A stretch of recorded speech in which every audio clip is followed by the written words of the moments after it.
Hit. I gotta breathe.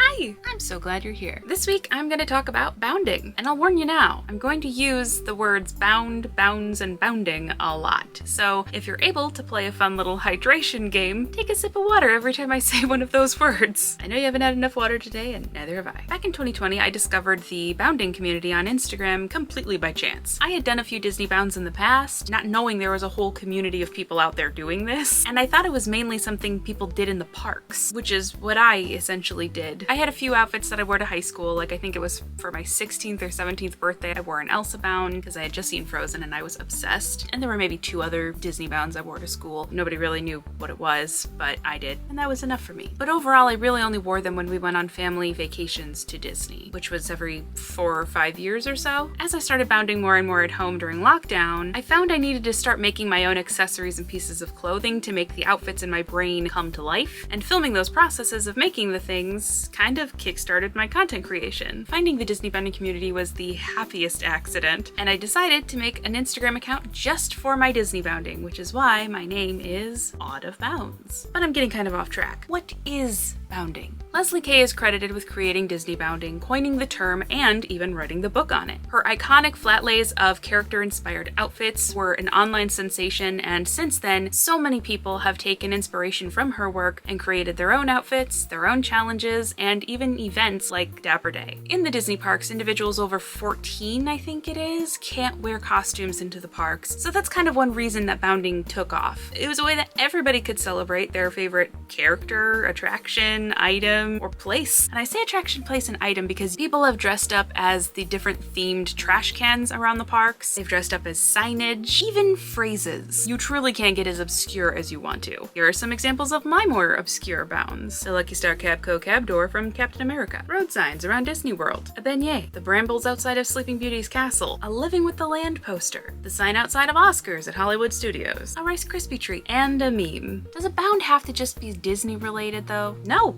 Although Disney bounding is probably the most popular type, you can bound as basically anything, and I mean anything. I've bounded as the Christmas light wall from Stranger Things, multiple Ghibli characters over the years, and one time an Instagram friend hosted an awesome challenge during the writer's strike to help everybody keep the bounding challenges going without crossing the picket line, so the prompts were to find things around each room in our house and bound as that. It was so much fun. Here I'm dressed like my bathroom rug. So you can bound as anything, but how? I'm not the authority on this or anything. There are some very clever and creative bounders out there that have been doing this longer than I have, but these are the 3 main pillars of bounding that I consider when putting an outfit together: color blocking, shape mimicry, and iconography. Starting with color blocking, this is when you layer your clothing to get the overall color scheme of your outfit to align or mirror whatever you are bounding as. This can be solid colors or patterns, like stripes or plaid, etc. Having different solid color clothing items is very helpful in this. So let's build a Winnie the Pooh bound. Now Winnie the Pooh is a yellow, red, yellow sandwich, so we mainly need a red top and a yellow bottom to communicate who this is. I'm using this red shirt and a yellow tulle skirt. Let's add the 3rd pillar, iconography. Iconography is the use of symbols, themes, and subject matter in the visual arts, so in this respect, it's icons and visuals related to the desired topic, in this case, Winnie the Pooh. I typically like to incorporate them in accessories, jewelry, bags, belts, even makeup. For Pooh Bear, some things that I would consider his icons are red balloons, honeybees, honey pots, etc. I don't have anything like red balloons, so I'm gonna lean into the honey theme. I'm gonna add some little bee accents. I also have this little purse that I turned into an interchangeable purse with some magnets, and this one is a felt honey pot I made for a past Winnie the Pooh bound. To complete our yellow, red, yellow sandwich, I'm gonna add a yellow bow onto my head, which brings us to pillar 2, shape mimicry. What I mean by this is using accessories, or your hair even, to mimic a feature on a character, place, or thing. In this case, the yellow bow not only helps complete our sandwich, but can also be placed to mimic the shape of Winnie the Pooh's little ears. I've also put my hair in little buns to mimic his ears. And there we go, now we're bounding as Winnie the Pooh.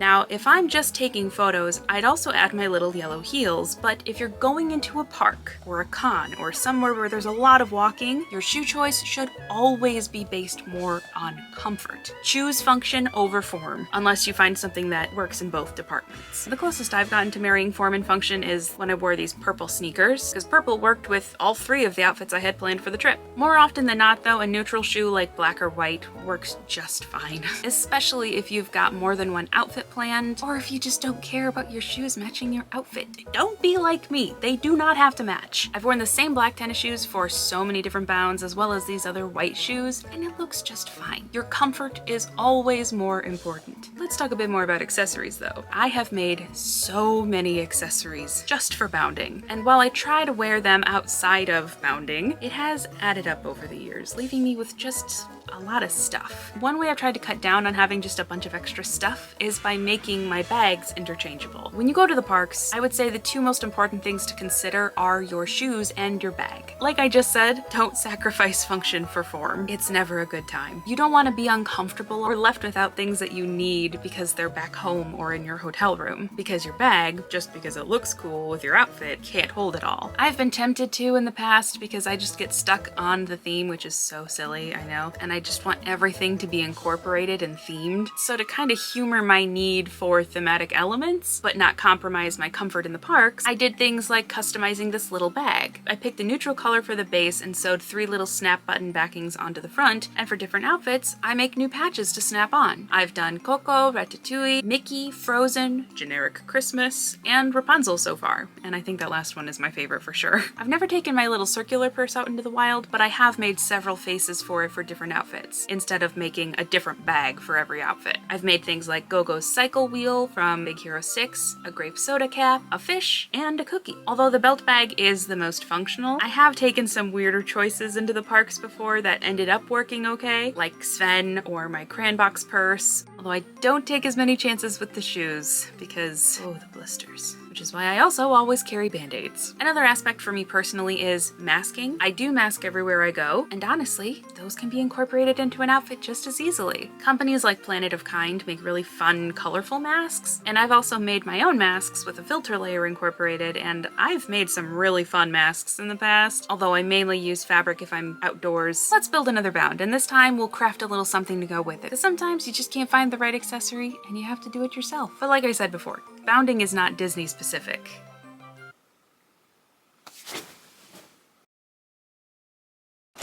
Let's build an outfit inspired by Daphne from Scooby-Doo. Daphne has a really strong color combination, mainly purple with orange and green accents, so I'm going to take this plain purple dress I made and pair it with an orange headband to mimic her orange hair, and a green necklace for her kerchief. Or you could also do a green kerchief around your neck with an orange hat. There's our color blocking, and you could stop here and you're Daphne. To incorporate some iconography just for the fun of it, let's make some accessories that have to do with Daphne and Scooby-Doo. She's a member of the Mystery Gang, so I'm thinking some question mark earrings, and she says Jeepers a lot. Jeepers, Jeepers, Jeepers, Jeepers, Jeepers, Jeepers, it's Smash Mouth! So I'm thinking we can make something that says Jeepers on it. Now, if you're gonna make your own accessories, it does not have to be expensive, and it does not have to be intense. One of my favorite affordable materials for making accessories is felt, which is typically around 49 cents for a standard sheet. You'll need earring hooks, jump rings, and a marker or pen or pencil, and pliers, and you can find all of these things at a dollar store if you don't have a craft store near you. If you don't have earring hooks or jump rings, you can also take a pair you already own and just take the dangly bit off. From here, we're just going to draw our shape onto the felt, cut it out,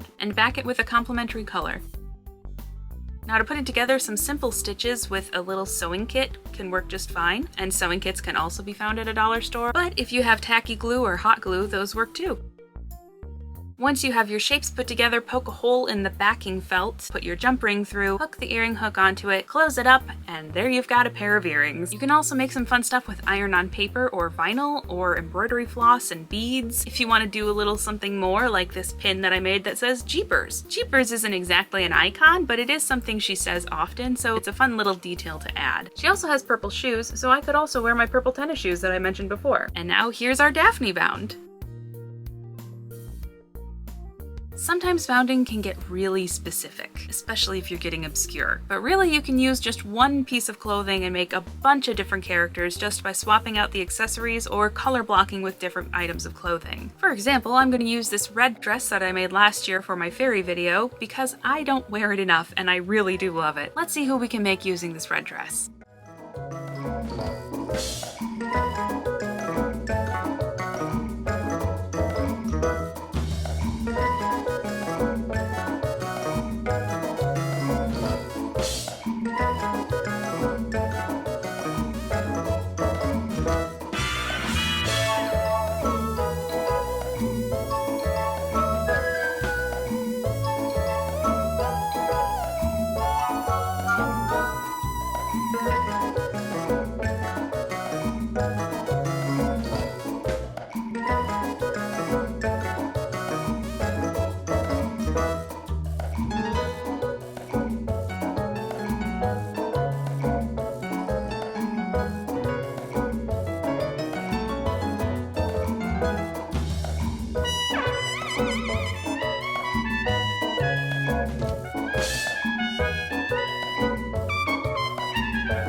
One dress, 10 characters. We love versatility. Now let's talk about some maybe common misconceptions people might have about bounding. Bounding is for girls. Wrong. Bounding is for everybody of any gender. You have to buy new clothes for every outfit or buy designer clothes or things like lounge fly bags to put a bound together. Those things are fun, but not at all necessary. Shopping your closet or at the thrift is just as good. You have to be in the parks to bound. Wrong. You can bound anywhere. There are, ironically, no bounds to bounding. Bounding is cosplay.